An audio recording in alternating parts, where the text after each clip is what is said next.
The Occupy movement is using the same kind of organizing tactics that is based on use of new media that were used in the successful efforts in Tunisia and Egypt. We definitely see a similarity in the organizing strategies, which is really interesting. New media would bring about a different way of doing revolution. Mark Poster at UC Irvine proposed this probably 10 years ago.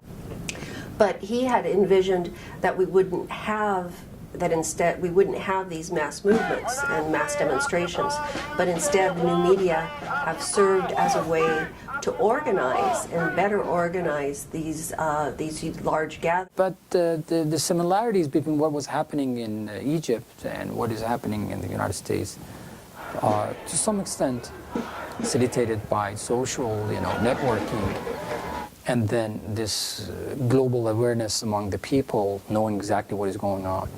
All of this, there's a similarity in all of these trends. I was in Egypt last week.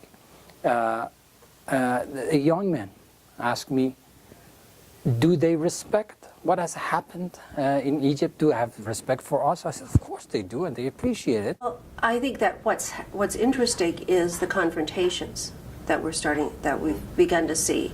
The fact that authorities have decided that they want to actively disperse these movements. Who are you going to protect? The people are here! The people are right here! And rather than wait for the movement to disperse is in itself an interesting development. It's almost a recognition of the value that the movement might have, of the potential that it has.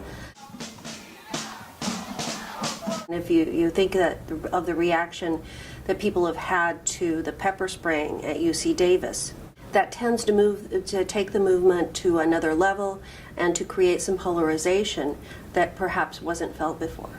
That the police have been willing to take actions against the protesters in the United States, because of course the key to what happened in Egypt was that the Egyptian army ultimately refused to fire on the protesters. They do not identify with the protesters. They still see it as their job to follow directions, if that means clearing protesters out. You're doing the same thing the Nazis did. You're just following orders. I understand. But you're one layoff away from joining the 99% officer. And the protesters are now reaching out to labor unions and trying to create a more solid base. And if they are able to reach out to the police labor unions, that could have some interesting repercussions. When people are in power, they and someone else contests that power or wants to share that power, the natural reaction is to try to preserve their power in order to be able to get into a position that will make the people in power feel threatened.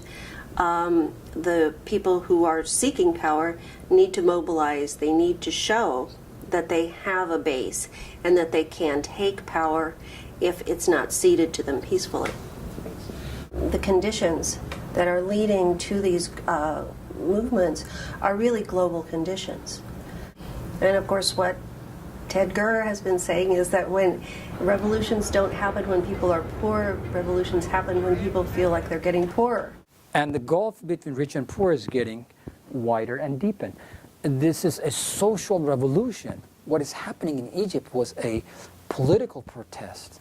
We know that the Tunisians were helping the Egyptians through social media in very basic ways of what do you do when tear gas is thrown into your crowd, and how do you treat these things, and many people in the Occupy movement have also been inspired by the social media. And then on January 25th, in Tahrir Square, demonstrations started, and in 18 days, less than what it took in Tunisia, in 18 days, which was February 11, Hosni Mubarak was forced to step down. Yasqat hukmul askar. Down with military rule. So there is a strong resentment about the military. When I was in Egypt, In less than 7 days, 40 people died. Look, you cannot compare the social protest, the nature of social protest here with their counterparts in Egypt or, say, in Libya and other countries. Those protests were against establishment.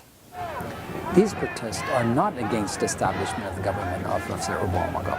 Income inequality perpetuated by the financial industry has really put vast majority of people on this side, which they call it 99%, and the 1% of the country is actually benefiting and ripping off the fruits of the globalization. The nature of the protests are different, but protests are protests. But in Egypt, it was anti-Mubarak. They really wanted the regime to change. In the last 200 years, the most dominant political economic system has been capitalism. Now we are reaching a point that the whole system that we call global capitalism has met with tremendous resistance.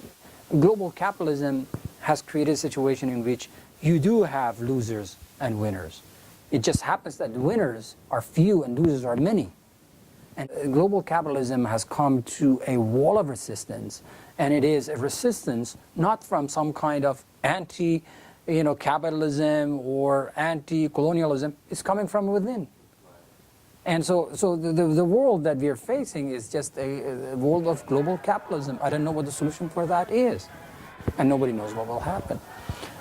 Whether this protests or social revolutions will go away, I don't know. Whether they stay put, whether they will have a major impact on the next presidential elections, it's hard to say.